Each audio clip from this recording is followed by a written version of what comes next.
ভারতের পণ্ডিত শ্যামশঙ্কর থেকে মমতা শঙ্করের দারুণ দারুণ ঘটনাবহুল আত্মজীবনী জানতে পুরো ভিডিওটি শুনতে পারেন সুপ্রিয় দর্শক ও শ্রোতা। সম্প্রতি এক সাক্ষাৎকারে মমতা শঙ্কর বলেন, আজকাল যেমন হয়েছে যে শাড়ি পরবো কিন্তু আমার আঁচলটা ঠিক মতো থাকবে না। আগে আমরা যেরকম বলতাম রাস্তার মেয়ে, ক্ষমা করবেন বলছি বলে, যারা ল্যাম্প পোস্টের তলায় দাঁড়িয়ে থাকে বলতাম তারা ওরকম ভাবে দাঁড়াতো, কিংবা যদি গ্রামে কাজ করতে করতে শাড়ি সরে যেত সেটা কোনো দোষের ছিল না।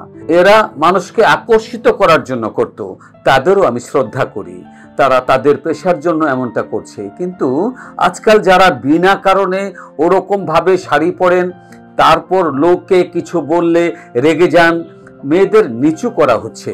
মেয়েরাই তো মেয়েদের নিচু করছে, পুরুষ সম্মান করবে কি করে যদি আমাদের নিজেদের মর্যাদা না থাকে?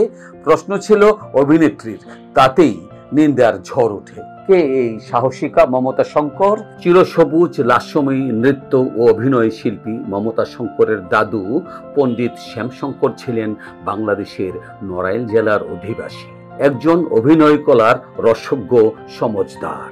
ঝালোয়ারের মহারাজার ব্যক্তিগত সচিব হিসেবে চাকরি করার সুবাদে ভারতের উদয়পুরে পুত্র উদয় শঙ্করের জন্ম হয় 1900 সালের 8 ডিসেম্বর। জন্ম উদয়পুরে হওয়ায় উদয়পুরের নামে ছেলের নাম রাখেন উদয় শঙ্কর। সম্ভবত পারিবারিক প্রভাবেই স্বভাবগতভাবে নৃত্য ও অঙ্কন সাধনার মধ্য দিয়ে বেড়ে ওঠেন উদয়।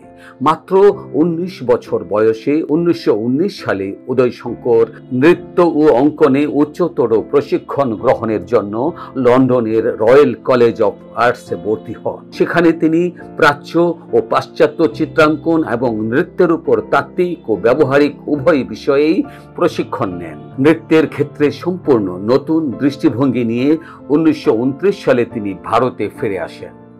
এর কয়েক বছরের মধ্যেই তৎকালীন ভারতীয় জনপ্রিয় নৃত্যশিল্পী ব্যালে নর্তকী অমলা শঙ্করকে বিয়ে করেন। ইতোমধ্যে উদয় শঙ্করের দলের নৃত্য ও চিত্রকলার খ্যাতি ছড়িয়ে পড়ে সারা বিশ্বে। 1930 সাল থেকে 1942 সাল পর্যন্ত উদয় শঙ্করের দল আমেরিকা ও সারা ইউরোপে 889টারও বেশি প্রদর্শনী করে তাক লাগিয়ে দেন। উদয় শঙ্করের আকর্ষণীয় অভিনয় কলা দক্ষিণ এশিয়ার ধ্রুপদী লোকনৃত্য ও সঙ্গীতের সমৃদ্ধি সম্পর্কে পাশ্চাত্য জগতে এক নতুন ধারণার জন্ম দেয়। 1937 সালে কলকাতায় উদয় শঙ্করকে প্রদান করা হয় এক বিরচিত সংবর্ধনা। রবীন্দ্রনাথ ঠাকুর স্বয়ং তাকে অভ্যর্থনা জানান। রবীন্দ্রনাথ ঠাকুরের অনুপ্রেরণায় উদয় শঙ্কর 1939 সালে হিমালয়ের পাদদেশ আলমোড়ায় শঙ্কর ইন্ডিয়া কালচারাল সেন্টার নামে একটি ইনস্টিটিউট স্থাপন করেন। এই কেন্দ্রে তিনি ভারতনাট্যম নৃত্যে কডপ্পা পিল্লাই, মণিপুরীতে অমবি সিং এবং সঙ্গীতে উস্তাদ আলাউদ্দিন খাঁ প্রমুখ গুরুজনকে শিক্ষাদানের জন্য আমন্ত্রণ জানান। উদয় শঙ্করই সারা বিশ্বে নৃত্যকে সঙ্গীত ও নাটকের সমমর্যাদায় উন্নীত করেন। 1960 সালে তিনি কলকাতায় স্থায়ীভাবে বসবাস শুরু করেন। মৃত্যুবরণ করেন 1977 সালে। উদয় শঙ্কর দম্পতির 2 কন্যা, আনন্দ শঙ্কর ও মমতা শঙ্কর।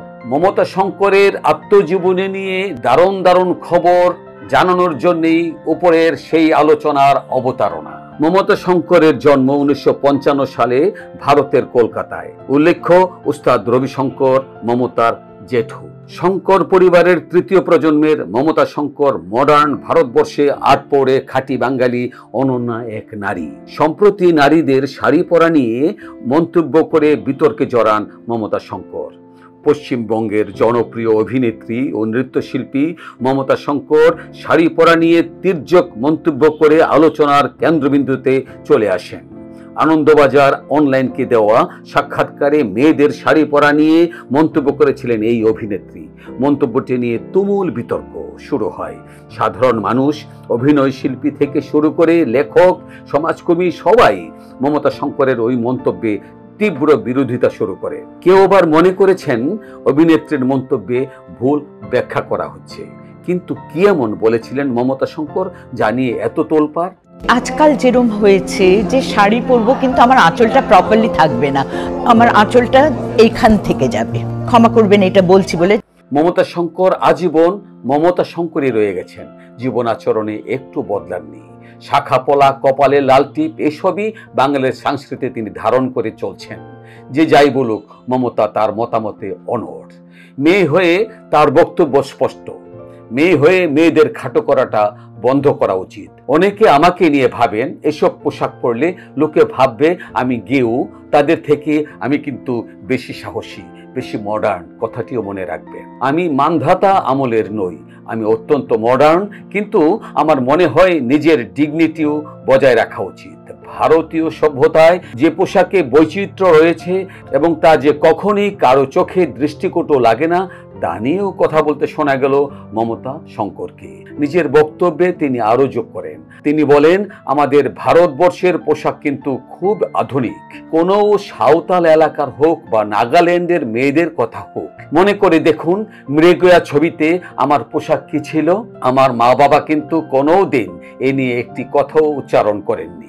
তারা বেশ প্রাচীনপন্থী ছিলেন, সেই ট্রাইবটার প্রতি সম্মান দিয়ে আমার ওই পোশাক পরা ছিল, নিজেকে জাহির করার জন্য নয়। এবার আসা যাক মমতা শঙ্করের পরবর্তী জীবন কাহিনীর কিছু গুরুত্বপূর্ণ অংশ নিয়ে। মিঠুন চক্রবর্তীর সঙ্গে বিয়ে ভাঙার পর মমতা বিয়ে করেন চন্দ্রোদয় ঘোষকে। চন্দ্রোদয় ঘোষ একজন সঙ্গীত পরিচালক ও অভিনেতা, তবে অভিনেতা হিসেবে যতটা না পরিচিতি পেয়েছেন, সঙ্গীত পরিচালক হিসেবে তার চেয়ে বেশি। মমতার গানের গলা খুবই চমৎকার, পাশাপাশি নাচও করতেন। জীবনের এই পর্যায়ে এসেও নৃত্যকে আঁকড়ে রেখেছেন। বর্তমানে মমতা একটি নাচের স্কুল পরিচালনা করেন। স্বামী চন্দ্রোদয় ঘোষ চালান গানের স্কুল। ছোট ছোট বাচ্চাদের তিনি গান শেখান। তার মাধ্যমে ভারতে অনেক বিখ্যাত গায়ক সৃষ্টিও হয়েছে। চন্দ্রোদয় ঘোষের সঙ্গে মমতার গানের সূত্র ধরেই একসময় সম্পর্ক গভীর হয়, প্রেম থেকে পরিণয়। পরিবারের সম্মতিক্রমেই বিবাহ বন্ধনে আবদ্ধ হন এই দুজন গুণী শিল্পী। এখনই অবধি এক ছাদের নিচে রয়েছেন, কোনো প্রকার মনোমালিন্য হয়নি। সুখী দাম্পত্য জীবনে তাদের ঘরে 3 সন্তান। তারা সবাই ফিল্ম ইন্ডাস্ট্রির সাথে কোনো না কোনোভাবে সম্পৃক্ত এবং প্রতিষ্ঠিত। চন্দ্রোদয় ঘোষ এখন আর আগের মতো সিনেমায় কাজ করেন না। চন্দ্রোদয় দম্পতির জীবন আচরণ কেমন লাগলো? ভালো লাগলে অবশ্যই লাইক এবং সাবস্ক্রাইব করবেন।